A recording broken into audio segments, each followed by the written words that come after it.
La violenza di genere ha tante facce. Normalmente se entiende la violencia de género como violencia del género masculino hacia el femenino. Credo sia un tema di cui serve parlare perché spesso non si vede, non si capisce. Classici fischi per strada o le occhiate moleste che non dovrebbero essere classici in mia opinione.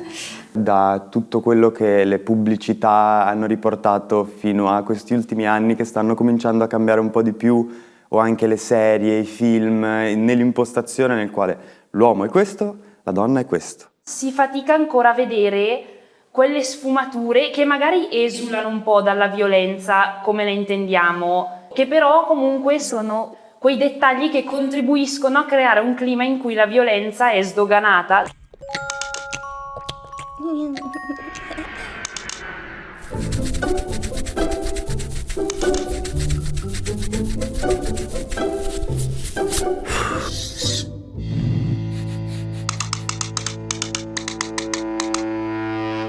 Yo me considero heterosexual, yo soy un hombre.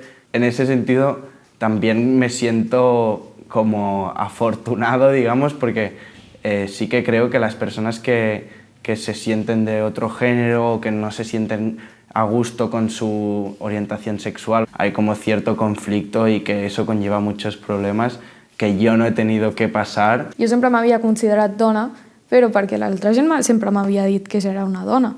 Llavors vaig començar a pensar, però què és ser una dona? Essendo una persona trans, sotto questo punto di vista ho vissuto un po' entrambi i lati della medaglia di un genere sociale molto binario, ¿no?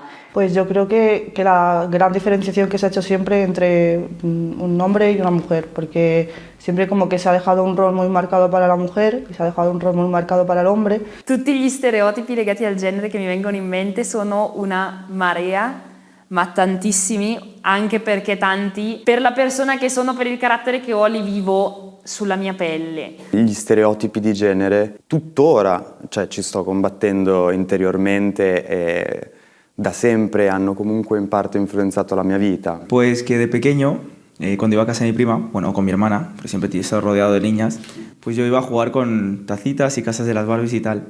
Siempre me decían, no juegues con eso, y no me dejaban jugar.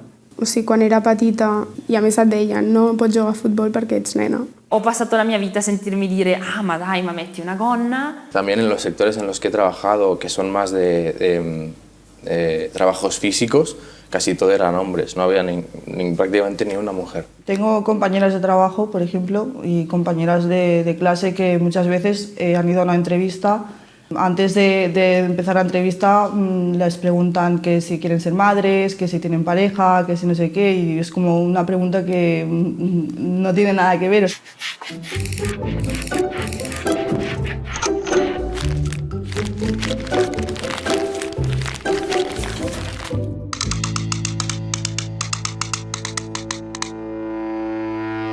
E vivranno per sempre felici e contenti è una stronzata, perché anche nel film stesso spesso si vede che non sono felici e contenti. A mí el amor romántico a veces me cansa, me agota. A mí me ha pasado, yo lo he vivido, he dado muchísimo por una persona y luego caí en depresión. Y es muy difícil salir de una depresión. Entonces es algo que se tiene que vivir, no digo que no, pero se tiene que saber controlar. Doncs tant com part del noi com per part de la noia eren supercontroladors. Estil, la noia li deia al seu nòvio que no podien anar a veure una amiga comuna que ells tenien a un partit perquè si no li dedicava més temps a l'amiga que a ella i se sentia desplaçada. Normes a la relació, estil, podem sortir de festa un cop al mes però junts. També de compartir contrasenya al mòbil, que això és com... Bueno, yo es que no lo haría mai.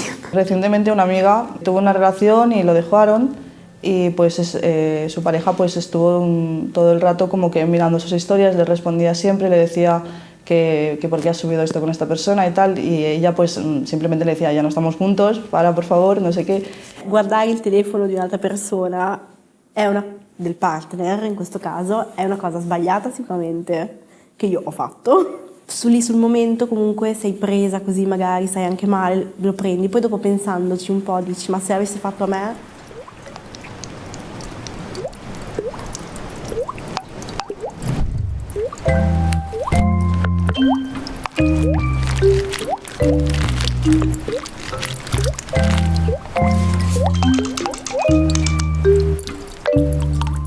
Es lo que siempre se dice que si un chico es un ligón es el puto amo y si una chica es una ligona pues es una puta. Vivo costantemente con l'idea che una donna la notte non debba camminare da sola, non debba prendere i mezzi pubblici da sola, non possa fare certe cose. L'idea che se un ragazzo va a letto con 3 ragazze diverse in 2 giorni, oh, è un grande, no vabbè, no, ma che, cioè, complimenti bro. Se una ragazza va a letto con 3 ragazzi diversi in 2 giorni, ma sei una troia, no, sei una puttana, ma sei facile, ma non va bene questo, no? L'insulto al femminile è sempre legato alla sfera del sesso. Io sono una persona a cui piace vestirsi scollata, ma non per farsi vedere, ma perché piace a me, letteralmente. Però a scuola vedevo che i professori guardavano un po' male, un po' così, e quindi evitavo. Anche un'altra roba che a me, per esempio, mi dà fastidio è il reggiseno. Io non lo porto e vedo proprio molte professoresse mi dicevano dovresti mettere il reggiseno, non va bene a scuola, così. A mi sí que m'han enviat algun cop per xarxes socials una imatge explícita sense jo voler-ho. Trasbalsada, o sigui, no sé, no vaig, o sigui, em vaig quedar com una mica com parada, no vaig saber què fer, vaig com deixar el mòbil, vaig com eliminar el xat i vaig bloquejar l'usuari i ja està, però és que no sé, no... La condivisione non consensuale di materiale intimo ne ho sentito parlare varie volte, anche a scuola, in quanto comunque proprio venivano delle persone esterne a parlare, soprattutto a noi ragazze.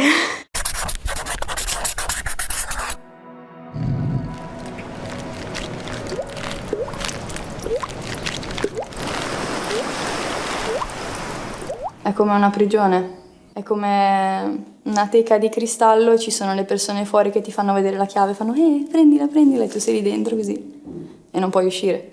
Al di là dell'incazzatura data dal fatto che ancora è un fenomeno che persiste, è proprio la mancanza di azione che si riscontra in determinati contesti, in determinate persone, che davvero fa uscire fuori di testa, perché è un fenomeno anche innegabile, cioè non è una teoria astrofisica e lo sanno solo gli astrofisici, tutti gli altri possiamo solo dire magari sì, magari no, è qualcosa che vedi ogni giorno. Decidere di chiudere un occhio, decidere di vedere ma non far niente è qualcosa che fa incazzare.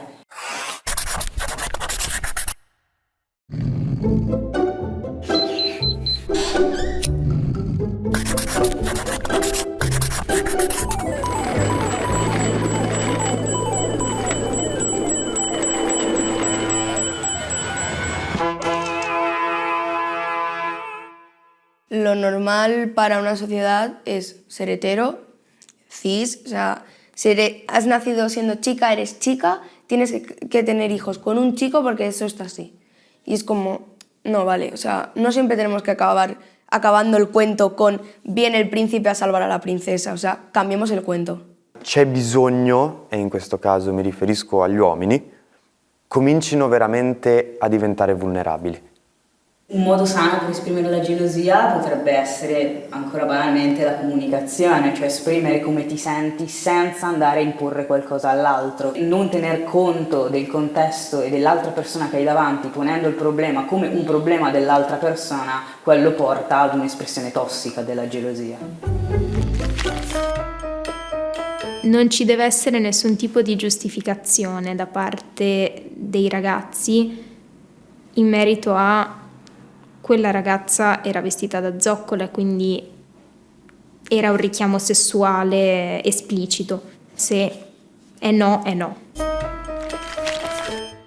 Anche rispetto al mondo adulto, credo che noi possiamo educare gli adulti, nel senso che possiamo far notare quelli che magari loro prendono come comportamenti scontati che in realtà sono potenzialmente tossici. Sicuramente è una matriosca qua, perché finché gli insegnanti e le insegnanti vengono educati ed educate rosa-blu, ovviamente non possono trasmettere ai bambini e alle bambine questi tipi di valori. Far uscire una persona bravissima in matematica ma poi una merda a livello umano è comunque un fallimento.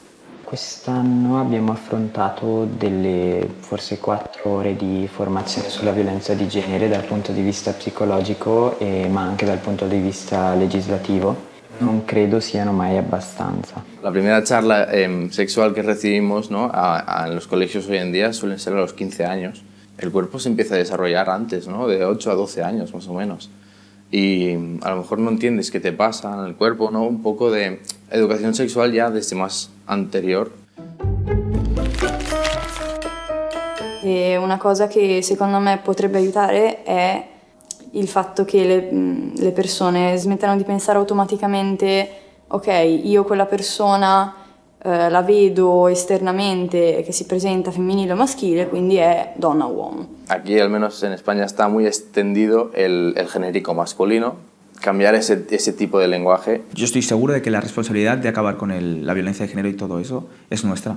Porque los mayores ya han pasado su vida. Nosotros ahora estamos creciendo, estamos haciendo cada vez esto menos normal y es nuestra responsabilidad inculcarle a nuestros hijos que no hagan eso cuando crezcan. O sea, si lo hacemos bien nosotros, de aquí a 20 años no debería haber. Es muy difícil de cambiar esas maneras de pensar, pero solo queda una manera que es resistir y luchar. Es que esa es la única manera que hay.